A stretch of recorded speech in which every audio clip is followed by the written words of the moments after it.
Namaste everyone, welcome back to the Kundalini Yogini. This is Priscilla. Thank you so much for all of you guys tuning in, and happy Pride Month. I really felt like I needed to make a video about this again, although I have made one in the past on my channel. It's much older and really just couldn't be talked about more. I feel it's so fascinating and eye-opening how progressive the history of Hinduism, of Sanatana Dharma, spirituality and religion actually is. And there are so many misconceptions about how backwards India is with homosexuality and gender and sexuality freedoms. And the reason that it's that way today is not because of Indians or Indian culture itself. It's from the colonization that happened by the British and the Mughals. And basically what happened was so much of very open, accepting frameworks that existed in the indigenous communities was dissolved and shamed by colonization. So I'm going to share with you guys some examples from Hinduism of gender, transgender, bisexuality, and homosexuality accepted and made mainstream via the scriptures and culture of Hinduism. The first thing I want to share about is how openly dressing as other genders and embracing different femininities and masculinities is within Hinduism, even within the culture and spiritual and religious practices that happen during holidays, festivals, special celebrations. It's very common where there'll be cases of women dressing as men for a specific spiritual process, or men dressing as women for a specific process of balancing energies, of embodying different gods or goddesses.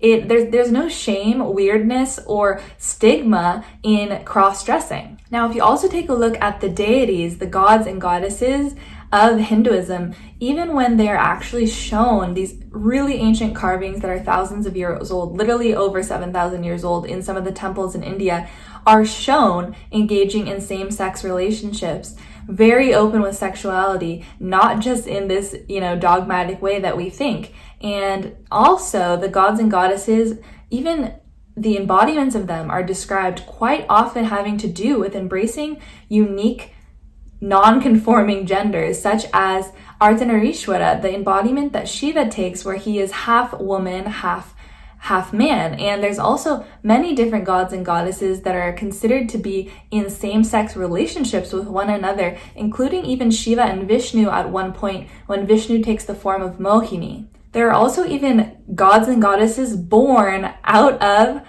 lesbian or gay relationships that come from two women, two goddesses, and are actually born as a god or goddess themselves. Throughout the Vedas, some of the most important scriptures of Hinduism, it talks about Tritiya Prakriti, which is the third nature, and it uses this term in reference to people who do not fit a straight woman or a straight man stereotype. And this term was not just used for one type of person, one type of gender or sexuality. It was used to embody up to 11 different genders, including transgender, transsexual, bisexual, androgynous, so on and so forth. Even men feeling that they're women internally, women feeling like they're men internally, having both parts. There were so many different permutations and combinations that were acknowledged and accepted, and is literally written about in so many of the different Sanskrit texts without any shame, if anything, actually seen as a very spiritually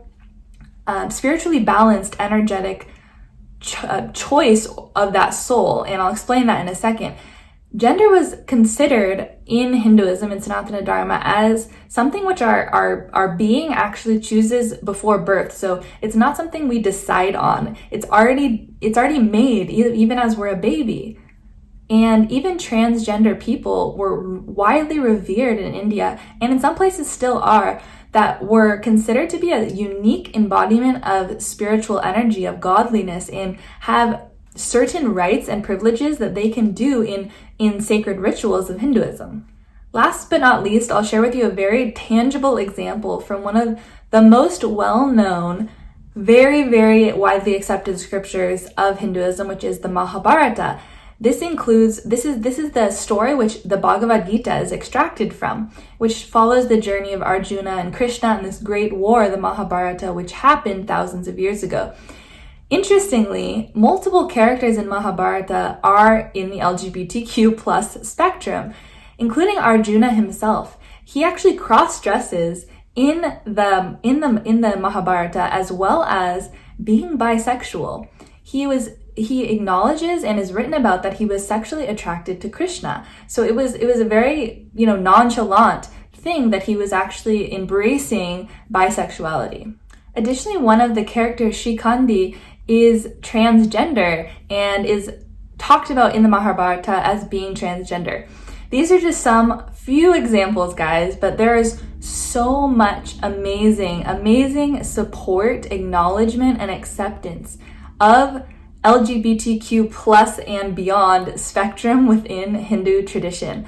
So if anybody tells you otherwise, please help educate them and also do more research yourself in this topic, because it's so important to know how progressive these ancient traditions actually were, how progressive the indigenous culture and religion of India always was, and the Hindu tradition, what it truly supports and believes in.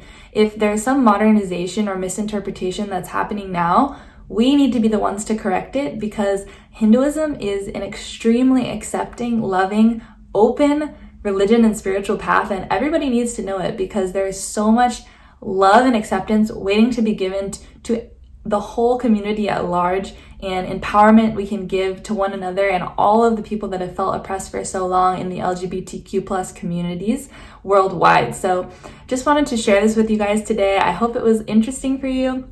And please, again, do some research on this yourselves. It's really fascinating and really cool to see.